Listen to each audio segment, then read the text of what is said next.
ক্ষোভ বলবো না, কষ্ট বলবো। কারণ হচ্ছে আমরা যে সময়টা কাজ করেছি সেই সময়টা আসলে আমাদের জন্য অনেক বেশি সৌভাগ্যের ছিল। আমরা অনেক লাকি। এখন সম্পর্কের জায়গাটা হয়ে গেছে অন্যরকম। কিছুটা পলিটিক্যাল, কিছুটা হচ্ছে আপনার এমন একটা হয়েছে, সিন্ডিকেট হয়েছে। একটি সোনালী সময় আসলে আপনাদের যে চলচ্চিত্র জগতে আসা, সেই সময়টিতে আপনারা খুবই ভালো একটি সময় পার করেছেন। এর পরবর্তীতে একটা ভাটা, আসলে এই ভাটাটা নিয়ে কোনো ক্ষোভের জায়গা আছে কিনা, বা আপনার কাছে এমন কোনো কিছু চোখে পড়েছে কিনা যে এই জিনিসটার জন্য আপনারা পিছিয়ে গেছেন? ক্ষোভ বলবো না, কষ্ট বলবো। কারণ হচ্ছে আমরা যে সময়টা কাজ করেছি সেই সময়টা আসলে আমাদের জন্য অনেক বেশি সৌভাগ্যের ছিল। আমরা অনেক লাকি। আমরা এমন এমন শিল্পীদেরকে পেয়েছি যারা যারা গুণী শিল্পী, রাজীব সাহেব, হুমায়ুন ফরিদি, এটিএম শামসুজ্জামান, তারপর খলিল সাহেব এবং বড় বড় অভিনেতা নায়ক রাজ রাজ্জাক, আলমগীর, সোহেল রানা, মানে যারা যারা আসলে লিড করতেন বাংলা চলচ্চিত্র, তাদেরকে সবাইকে পেয়েছে।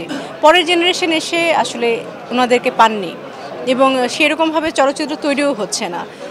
আর ভরপুর আর্টিস্ট নিয়ে একটা যে ছবিগুলো হতো সেই ছবিগুলো হচ্ছে না। আমরাও সেখান থেকে সরে এসেছি। সেটা আমি খুব বলবো না, মনে কষ্ট আছে নেই। আচ্ছা, এই যে সাবেক সব তারকারা এই বিভিন্ন প্রোগ্রাম আমরা দেখি, সবাই বলে এই কথাটি যে সিনিয়র তারকাদের তাদেরকে কাজে লাগানোর জন্য, সেটি নিয়ে আপনার কী বক্তব্য থাকবে? কাজের জায়গায় আসলে সাবেক বা সিনিয়র এইগুলো কথাগুলো যখন বলেন তখন আরও বেশি কষ্ট লাগে। তারা কাজ পাচ্ছে না, কাজ হচ্ছে না, তাদেরকে হয়তো বা ডাকছেন না।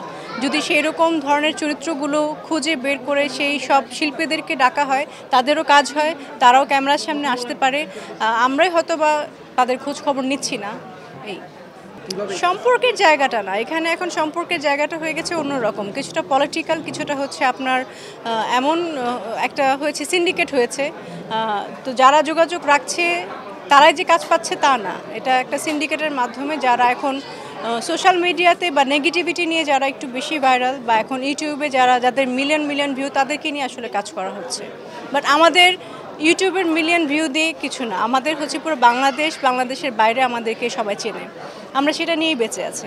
আচ্ছা, আপনি দীর্ঘদিন ধরে আপনাকে মানে সেভাবে বড় পর্দায় দেখা যাচ্ছে, এটি নিয়ে মানে কি আপনার মানে কেন এমনটি হচ্ছে?